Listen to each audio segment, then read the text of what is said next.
Innal hamdalillah nahmaduhu wa nasta'inuhu wa nastaghfiruh wa na'udzu billahi min shururi anfusina wa min sayyiati a'malina.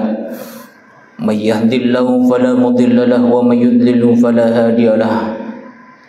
Asyhadu an la ilaha illallah wahdahu la syarika lahu wa asyhadu anna Muhammadan 'abduhu wa rasuluhu la nabiyya wa la rasula ba'dah. Allahumma salli ala Muhammad wa ala ali Muhammad. Laqad qala Allah ta'ala fi kitabihil karim. A'udzu billahi as-sami'il 'alim minasy syaithanir rajim. Bismillahirrahmanirrahim. Ya ayyuhalladzina amanu taqullaha wal tanzur nafsum ma qaddamat lighad. Wattaqullaha innallaha khabirum bima ta'malun. Shadaqallahul 'azim. Wa qala an-nabiy sallallahu alaihi wasallam, taraktu fikum amrayni ma in tamassaktum bihi ma lan tadillu abadan, kitaballahi wa sunnata rasulih. Shadaqan nabiyyu ala hadithi. Hadirin jamaah salat Jumat yang dimuliakan Allah Subhanahu wa taala. Sungguh merupakan sebuah karunia yang sangat besar apabila hingga saat ini Allah masih memberi kesempatan hidup kepada kita. Oleh karena itu, melalui mimbar Jumat yang mulia ini, khatib mengajak dan mengingatkan kepada saudara-saudara sekalian agar senantiasa meningkatkan rasa syukur kita kepadanya dengan mewujudkan dalam perkara iman dan takwa kita kepada Allah Subhanahu wa taala. Melalui mimbar Jumat yang mulia ini pula, khatib mengajak dan mengingatkan saudara-saudara sekalian yang apabila sampai saat ini masih banyak yang santai-santai di rumah, yang apabila sampai saat ini masih banyak yang nongkrong-nongkrong di pinggir jalan, yang apabila sampai saat ini masih banyak yang disibukkan dengan aktivitas pekerjaan, maka bersegeralah menuju masjid-masjid Allah, laksanakan ibadah sholat Jumat berjamaah, tinggalkanlah semua aktivitas jual beli, tinggalkanlah semua aktivitas duniawi. Dzalikum khairul lakum in kuntum ta'lamun. Sebab yang demikian ini adalah baik bagimu apabila engkau mengetahuinya. Saudara-saudara kaum muslimin jamaah Jumat yang dimuliakan Allah, kebanyakan manusia mereka menganggap bahwa kekayaan itu adalah sumber kemuliaan, sementara kemiskinan itu merupakan sumber daripada kehinaan. Inilah yang lebih dari 1400 tahun yang lalu sudah diingatkan oleh Allah Subhanahu wa taala, yang peringatan itu kemudian diabadikan di dalam Quran surah Al-Fajr ayat 15 sampai dengan ayat ke-16. Fa'ammal insanu idza mabtalahu rabbuhu fa'akramahu wa na'amahu fayaqulu rabbi akraman. Wa amma idza mabtalahu faqadara alaihi rizqahu fayaqulu rabbi ahanan. Maka adapun manusia, manakala Allah mengkaruniakan nikmat kepadanya berupa rizki yang berlimpah, berupa rizki yang begitu banyak, maka ia merasa bahwa Tuhan sedang memuliakannya. Sebaliknya, manakala ia merasa sempit hidupnya, begitu sulit mencari nafkah, begitu sulit mencari rizki untuk diberikan kepada keluarganya, ia merasa bahwa Tuhan sedang menghinakannya. Padahal kata Allah, kalla balla tukrimunal yatim wa la tahadduna ala ta'amil miskin wa ta'kuluna turatha aklan lamma wa tuhibbunal mala hubban jamma. Allah mengingatkan di banyak ayatnya bahwa kekayaan bukanlah sumber daripada kemuliaan. Kemiskinan pun bukan merupakan sumber daripada kehinaan. Sehingga yang kaya jangan merasa mulia, yang miskin jangan sampai merasa hina. Sebab apa? Andai kata kekayaan merupakan perwujudan daripada kemuliaan yang Allah berikan kepada seseorang, niscaya seharusnya dahulu Qarun itulah menjadi manusia yang paling mulia di sisi Allah Subhanahu wa taala, bukan Nabiullah Musa alaihi salatu wassalam. Andai kata kekuasaan merupakan ciri daripada seseorang sedang dimuliakan oleh Allah, seharusnya Musa lebih hina daripada Fir'aun laknatullah alaih. Kenapa? Karena dahulu Musa tidak ada apa-apanya dengan Fir'aun. Musa hanya seorang rakyat biasa, sementara Fir'aun menjadi seorang raja. Sehingga apabila sekali lagi dikatakan bahwasanya siapapun yang mempunyai kekuasaan berarti dia sedang dimuliakan oleh Allah, seharusnya Fir'aun menjadi manusia yang mulia dan kemuliaannya melebihi kemuliaan yang dimiliki oleh Musa dan para nabi-nabi lainnya. Termasuk juga ketika seseorang merasa bahwasanya ketika orang mempunyai ilmu, mempunyai intelektualitas yang tinggi, mempunyai pendidikan yang tinggi, ia merasa bahwa dirinya sedang dimuliakan oleh Allah. Kala, kata Allah, tidak. Mulia atau tidaknya seseorang bukan dilihat dari bagaimana ilmu yang dimiliki. Mulia atau tidak seseorang bukan dilihat dari harta yang dipunya. Mulia atau tidak seseorang bukan dilihat dari kekuasaan yang dipegang. Akan tetapi kemuliaan seseorang hanya dilihat dari bagaimana keimanan dan ketakwaannya kepada Allah Subhanahu wa taala. Sehingga apabila sampai sekarang ini ada di antara kita yang merasa termasuk kaum du'afa, termasuk orang yang tak punya, janganlah bersedih hati. Kalian tetap menjadi manusia yang mulia di sisi Allah yang Maha Kuasa selama kalian menjadi orang-orang yang beriman dan bertakwa kepada Allah. Lalu bagaimana dengan orang kaya? Apakah kemudian dia pasti mulia? Pasti mulia manakala ia pun menjadi orang yang beriman dan bertakwa kepada Allah Subhanahu wa taala. Maka ayuhal muslimun al mu'minuna rahimakumullah, khutbah Jumat ini merupakan nasihat bagi kita bersama, di mana kita mengharapkan kemuliaan darinya, bukan kemuliaan dari manusia. Sebab apalah arti begitu banyak manusia memuliakan kita, manakala ternyata Allah Subhanahu wa taala menghinakan kita.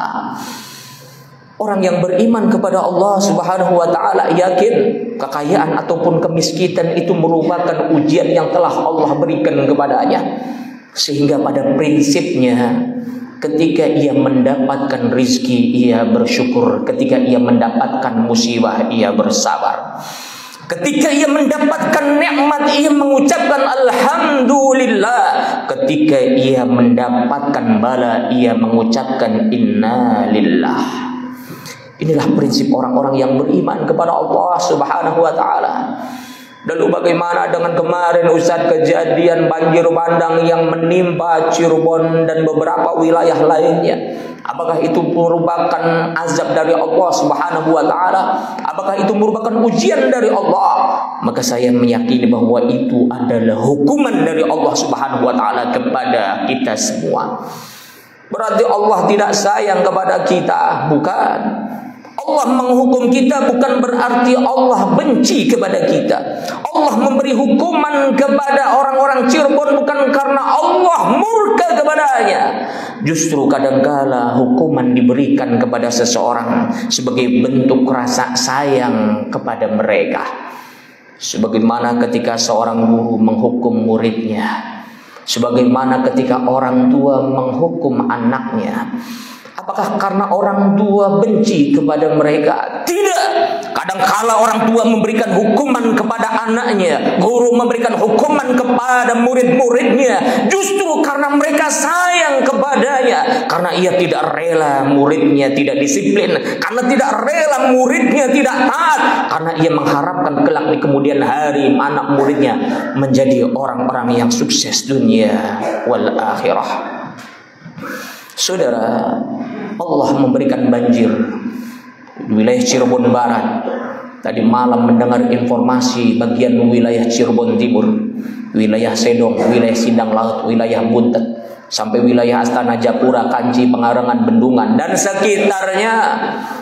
Itu semua merupakan hukuman dari Allah Subhanahu wa taala. Dan orang-orang yang beriman, ketika Allah memberi hukuman kepadanya, maka ia akan kembali kepada Allah.